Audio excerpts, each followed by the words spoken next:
Hi everyone, welcome to the lecture number 6 of unit number 2 vector integration. In this lecture, we'll continue with the examples on Green's theorem, and this will be the last lecture for line integrals. And in coming lectures, we are going to start the next topic, Stokes theorem. Okay, this is the problem. Show that integral over C phi del phi dot dr bar equal to 0 for any closed curve C. So here it is mentioned that the curve is closed, and if you see here we have dr bar, here we have phi del phi, and no information about the function and the curve is mentioned. Okay, so this example we cannot solve like previous examples of Green's theorem. This is for solving this particular example we are going to use the vector form of Green's theorem. Okay, and we are going to take help of vector identities also. So in solution, let us write this. We know vector form of Green's theorem, it is integral over C f bar dot dr bar equal to double integral over A for a closed curve C. A is the area enclosed by that curve. It is equal to curl of f bar dot k cap ds. This we have written, right? Now we have to prove that the value of line integral, consider phi del phi dot dr bar. We have to show that this is equal to 0. Okay, it means here the value of f bar, the vector f bar, is phi del phi. Phi is a scalar quantity, del phi is a vector quantity, their product will be vector. So here f bar is, here f bar is equal to phi del phi. Now if you see the right hand side of this theorem, we have to calculate curl of f bar. Okay, and then we have to take the dot product with k cap. So first we'll calculate the curl of f bar. Therefore del cross, I will give this equation number 1, this one, where later we'll put this value of f bar and curl of f bar in equation 1. Okay, curl of f bar equal to del cross phi del phi. Okay, now for simplifying this further, we are going to use the vector identity del cross phi into u bar, where phi is a scalar quantity, u bar is a vector quantity. The rule tells us it is equal to del phi cross u bar plus del cross u bar into phi. Okay, so here the value of phi is phi and the value of u bar is del phi. Okay, just replace it. So this implies del cross f bar equal to del phi cross u bar is what? Del phi plus del cross del phi outside this phi. Okay, now we have here del phi cross del phi, that is product of two like vectors. So when two similar same vectors cross product we carry out, it results in 0.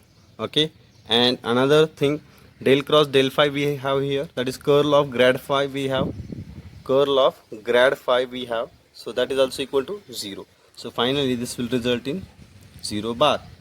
Okay, that is del that we have used one more identity, curl of grad phi is 0, that we know. Okay, that is curl means del cross of grad phi means del phi is also 0. This result we have used. Okay, so del cross f bar we have obtained as 0 on using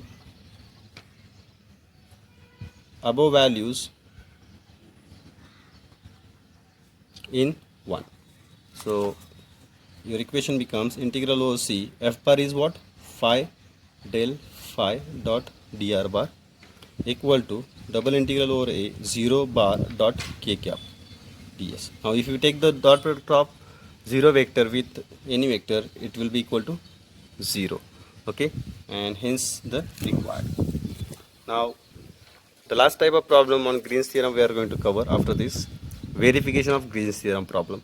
Okay, one problem of that type I will do here and one problem for practice I will give. Then we will conclude our lecture. The example is verify Green's theorem for the field f bar equal to x square I plus xyj over the region enclosed by y equal to x square, which is a parabola, and y equal to x, which is a straight line. Okay, now in this type of problem, verify Green's theorem, we have to verify both left hand side and right hand side of Green's theorem. Okay, means we have to evaluate the left hand side integral also and the right hand side integral also, and we have to show that they are equal. Okay, means we are going to manipulate both the sides in this type of problem verification. Okay, so let us start solving one side one by one, left hand side and right hand sides. Okay, so for solving these integrals we'll need the limits, and for determining limits we need to draw the region first, which is given to us. Okay, so very first I will draw the y equal to x square, which is a parabola symmetric about y axis.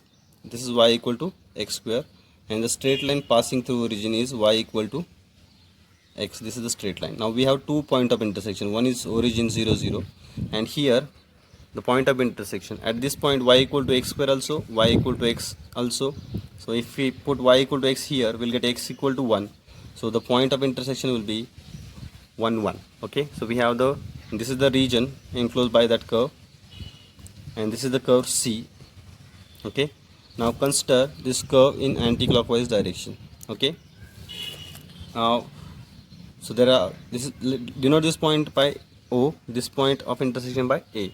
So we are going to move in anti-clockwise direction when we are going to calculate this line integral. Okay, this is the line that encloses the area. The line is what? O to A and A to O. Okay, we are moving from O to A, which is the curved portion, and this is the straight line.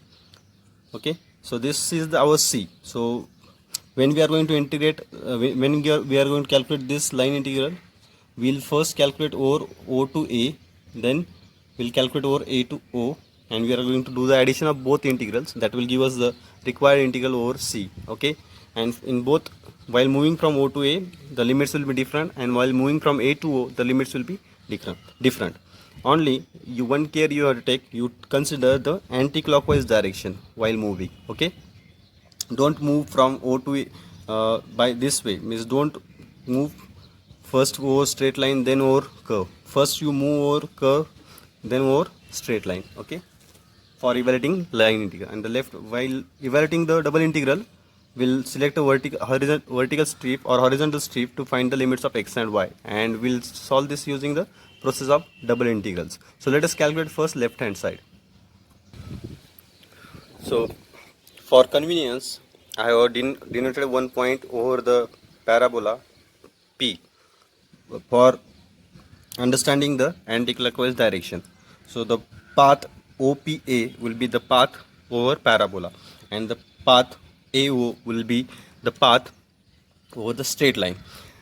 Why this anti-clockwise direction is important? For calculating the limits, and one should not get confused with the direction. Means when I say OA, it doesn't mean that O to straight line from O to A over the straight line. It means O to A over parabola. That's why one point on that parabola I have selected as P. So one should understand that we are moving from OPA then AO. Okay, this is the anti-clockwise direction. Fine. Now the left hand side we are calculating first. This is left hand side, u dx plus v dy. After using the given function, it will be x square dx plus xy dy. Now we are calculating over the curve C. So it is the whole curve C, which the part of this curve is parabola also and the straight line also. Okay, so we'll divide this in two integrals. First we'll calculate over parabola, that is OPA, then over A to O, that is straight line. Okay, and while evaluating with over two different curves, the limits of x and values of x and y and the limits of x and y will get changed. Okay, over OPA is the parabola y equal to x square. So over this curve dy will be 2x dx, and over AO is the straight line y equal to x. So dy will be dx. Now what we are going to do, we are going to convert both integrals in form of x. So we'll need the limits of x over this curve. Now over parabola, if you move over parabola from OPA 0 to 1, the limits of x will vary from 0 to 1, right? So in same way, when we move from A to O, the limits of x are changing from 1 to 0. So here in the second integration, the limits of x will be 1 to 0. So that's why the anti-clockwise direction is important, so that the correct limits you will obtain. Okay. Now we'll use these values in above equation.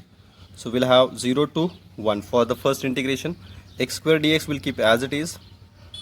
We are converting terms of y to x by y equal to x square. So if you put y equal to x square here, we'll get x cube, and dy is 2x dx. So this is the first integration. Plus second integration, the limits is from 1 to 0, x square dx as it is, y we are going to put as dx. So it will be y we are going to put as x, and dy as dx. So it will be x square dx again. So let us simplify it further. So its integration will be, x square's integration will be x cube by 3, x cube into x raised to 4's integration, x raised to 5 by 5 into this 2. The limit is 0 to 1. Here x square's integration, x square plus x square, 2x square, and its integration will be x cube by 3, 2x cube by 3, and the limit is from 1 to 0. So if we simplify it further, we'll get here 1 by 3 plus 2 by 5, lower limit is 0. Here upper limit is 0 minus lower limit 2 by 3.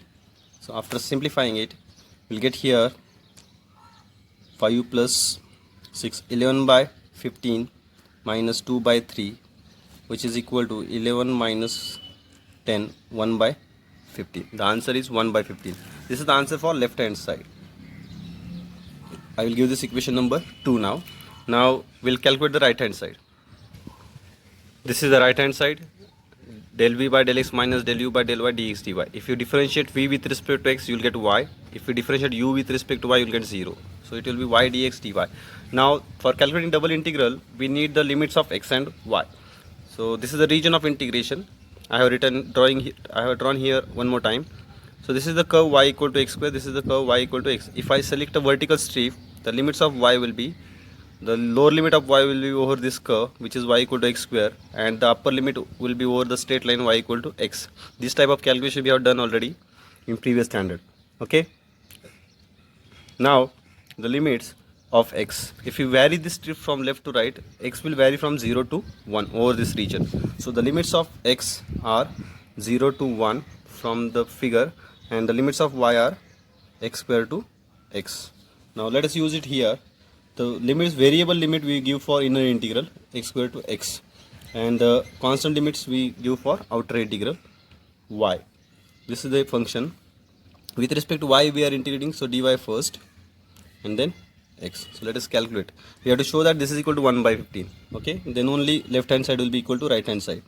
Y square by 2 x square 2x dx. Now put upper and lower limit 0 to 1 as it is.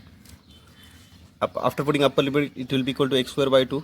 After putting lower limit, it will be equal to x raised to 4 by 2 dx. Now integrate with respect to x. It will be x cube by 6. It will be x raised to 5 by 10. Limit are 0 to 1. Put upper and lower limit. It will be 1 by 6 minus 1 by 10 for upper limit. For lower limit, it will be 0. And 1 by 6 minus 1 by 10, it will be 10 minus 6 by 60, which is 4 by 60, and 4 by 60 is nothing but 1 by 15. Do this equation number 2. So by 2 and 3, if you see equation 2 is also 1 by 15, equation 3 is also 1 by 15. By 2 and 3, we'll have left hand side equal to right hand side, and hence Green's theorem is verified for the given example. Now one problem of this type I will give you for homework. Try to verify the Green's theorem. So this is the example for homework. Verify Green's theorem for f bar equal to this over the first quadrant of the circle x square plus y square equal to 1. And this is the rough sketch of that circle in the first quadrant. Okay, and there are total 3 lines. If you see the closed curve, this is the area and this is the curve closed C, and this is the anti-clockwise direction. So first you calculate, while calculating line integral, you go over O to A first, then A to B, this point 0 1, then B to O. So you will have 3 integrals calculate them separately and add them to get the value of the left hand side, and later you calculate the right hand side, which is double integral, and select that vertical strip, get the limits of x and y, and calculate the double integral using the method of double integration. Okay, and you will get the left hand side equal to right hand side. This is how we prove the Green's theorem, and this is it from the line integrals. And in coming lecture we are going to start with the coming next topic, Stokes theorem or divergence theorem. Thank you so much.